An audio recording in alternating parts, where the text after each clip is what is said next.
Most people think they know Alexander the Great, a brilliant young king, a flawless general, a man who conquered the world before his 33rd birthday. But what if the familiar story hides a deeper mystery?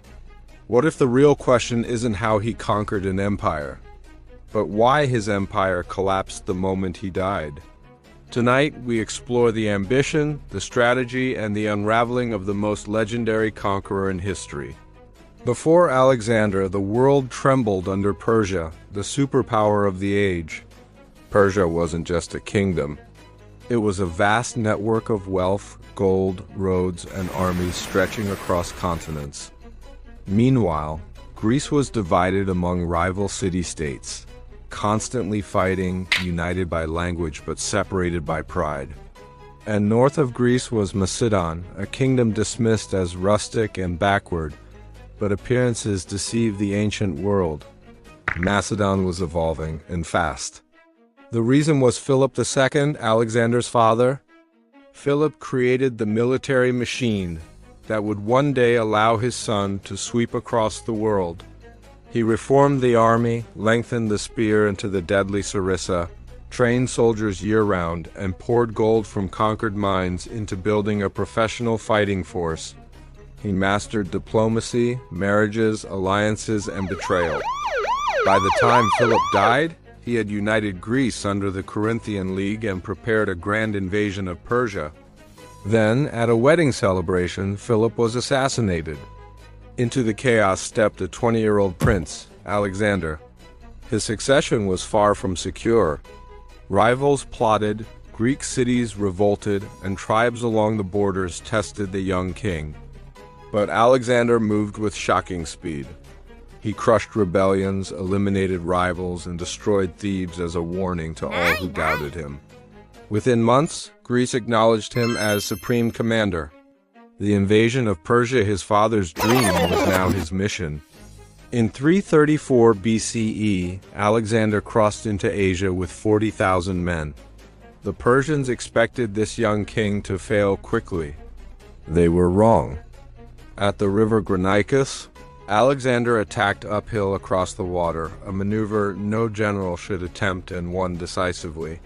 Greek cities under Persian rule began switching sides. Alexander presented himself not as a conqueror but a liberator. When King Darius III finally confronted him at Issus, Persian numbers dwarfed Alexander's forces. But Alexander targeted Darius directly. When the king fled the battlefield, the Persian army collapsed. Alexander captured Darius's family and refused all offers of peace. He believed the world was already his. In Egypt, he was welcomed as a liberator and crowned pharaoh. At the oracle of Siwa, he was declared the son of a god. Whether he believed it fully or used it politically, this changed him. He began to see himself as a world shaper. Then came the decisive moment at Gaugamela. Darius had prepared the battlefield, assembled the greatest army Persia had ever gathered, and set deadly traps. But once again, Alexander broke through the Persian line and charged at Darius. Once again, the king fled. With that, the Persian Empire fell. Alexander entered Babylon, Susa, and finally Persepolis, the symbolic heart of Persia. There, the palace burned, whether by accident or intention remains a mystery, but it marked the end of an era. With Persia defeated, Alexander could have returned home as the greatest hero in Greek history. But ambition drove him further east, into deserts, mountains, and lands unknown to his men. The turning point came with the murder of Cletus, a friend who had once saved his life. In a drunken rage, Alexander killed him. The guilt nearly broke him. The cracks in his leadership began to show. In India, Alexander fought the brutal battle of Hydaspes against King Paris and won, but at enormous cost. When he demanded to push further east, his exhausted soldiers finally refused. They wanted to go home.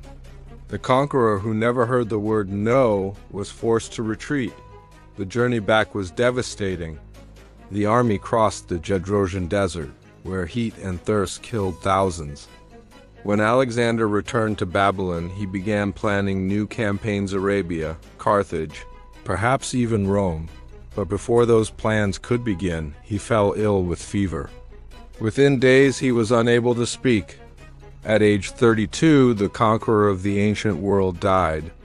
The empire he built had no structure to survive without him, no clear air, no stable bureaucracy, no institutions. It depended entirely on Alexander's presence, and without him, it shattered. His generals divided the empire, cities changed hands, and the world he shaped dissolved almost instantly. Alexander's story is not just about victory. It's about the limits of ambition, the fragility of fast-growing empires, and the cost of vision without structure. Modern data tells us that most rapidly expanding powers collapse within a generation. The bigger something becomes, the more fragile it gets unless its foundations are strong. Alexander conquered the world, but he could not conquer time. So what do we take from his rise and fall?